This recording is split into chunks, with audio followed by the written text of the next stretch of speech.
On va essayer de faire court, mais de faire bien, parce que la période des fêtes de Noël approche, et on commence déjà à envisager les plus beaux cadeaux à faire ou à se faire. Donc il est indispensable de parler de cet album, Les Navigateurs, écrit par Lehman et Decaneva, c'est chez Delcourt. Donc on y va, on va voir ça tout de suite, et vous allez voir que le contenant est magnifique, et le contenu, c'est-à-dire l'histoire, l'est tout autant. Alors Serge Lehmann et Stéphane de Caneva, on les avait déjà vus à l'œuvre en vidéo ici même avec un album dédié à la Brigade Chimérique il y a quelques temps. On les retrouve maintenant avec cet ouvrage qui se présente dans un grand format très luxueux. La couverture est splendide et l'intérieur, vous le voyez, n'en est pas moins à la hauteur. Les dessins sont sublimes, j'adore vraiment ce style. Et on retrouve une bande d'amis au départ, donc trois amis, Max qui est un peu le narrateur, le personnage principal, c'est un écrivain mais qui est un peu en difficulté parce que ses publications ne se vendent pas vraiment. Et puis on retrouve aussi Sébastien, le fils d'un éditeur relativement aisé et riche, une espèce de petit minet de la bande qui a de l'argent, on va dire. Et puis il y a Arthur qui lui est une sorte de survivaliste, toujours prêt à l'aventure, qui a passé sa jeunesse avec un sac à dos sur l'épaule contenant le nécessaire pour vivre en milieu hostile.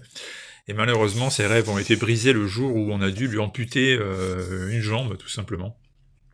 Et depuis, sa vie a pris un autre tournant. Et autre personnage très important, Neige, qui était à l'époque une jeune fille particulièrement belle, qui s'était rapprochée du trio à l'époque du lycée, mais qui avait fini par s'éloigner pour des raisons tragiques qui vont être expliquées dans cet album.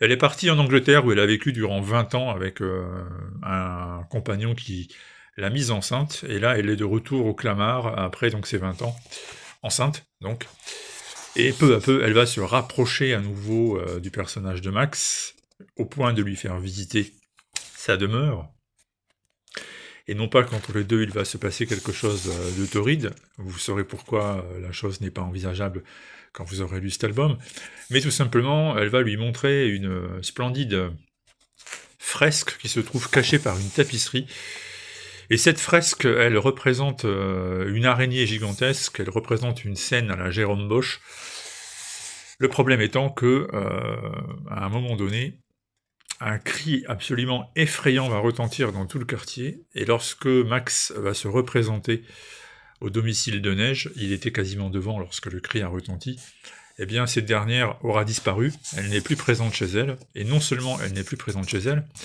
mais elle apparaît dans la tapisserie. Qu'a-t-il donc bien pu se passer pour qu'une femme bien réelle se retrouve imprimée dans une tapisserie ancienne? Où est-elle passée en réalité? Et bien là, le récit qui au départ commence comme une histoire entre amis plutôt intime, touchante, mais qui n'a rien, on va dire, de bouleversant en termes d'enjeu, devient alors une histoire absolument passionnante, complètement dingue, qui va mêler fantasy, qui va mêler récit délirant, expressionniste, avec une quête universelle et intime.